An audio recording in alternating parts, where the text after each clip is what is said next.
Well, let's talk about this for the next few minutes. Let's go live to Washington and talk to Ali Shihabi, who's an executive director of the Arabia Foundation, a think tank focusing on the geopolitics of the Arabian Peninsula. Thank you so much for being here with us on the programme. Your reading of this move, are these states right that Qatar is actually supporting terror groups? Yes, I mean, this has been simmering for 20 years now. Qatar, in its desire to sort of behave independently in the Gulf, has maintained relations on all sides of the spectrum.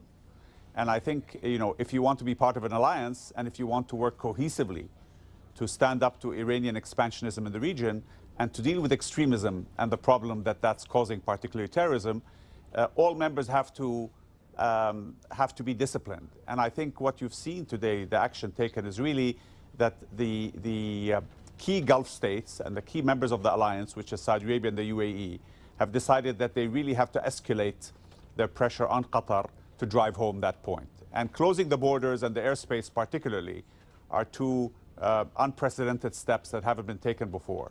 I'll come back to the practicalities in a moment, yes. But you made the point right at the start that this has been ongoing, this tension, this friction for years. So it begs the question, why make this move now?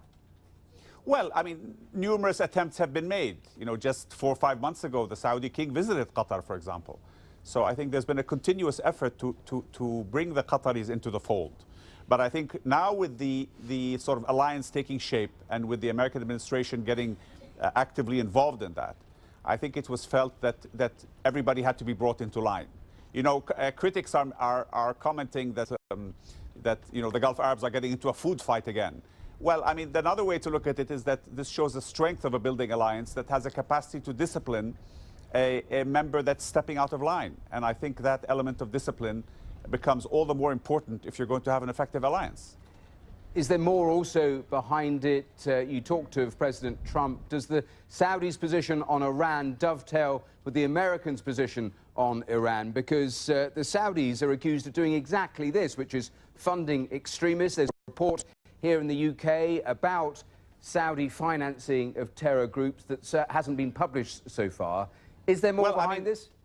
Well, I like these reports that about Saudi funding of terrorism that have never been published, because there are a lot of those, but I haven't seen any hard evidence. So when you have hard evidence, it should be brought forward, but really there is no hard evidence. It's a bit like the 28 pages of the 9/11 report, where they created mystery for a decade, and then when they came out, there was nothing there. So there is no evidence that Saudi Arabia has been supporting, you know, extremism or supporting extremist groups. There is simply no hard evidence. In fact, the Assistant Secretary of the Treasury in the U.S. Treasury, in a statement to Congress under oath last year, called Saudi Arabia the regional leader in fighting terrorism and fighting terrorism finance.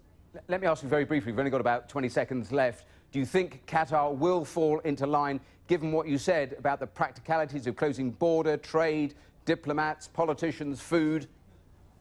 I mean, if Qatar decides not to fall into line, it's going to pay a very heavy price. So one would think that if they were going to be logical, they would fall into line very soon.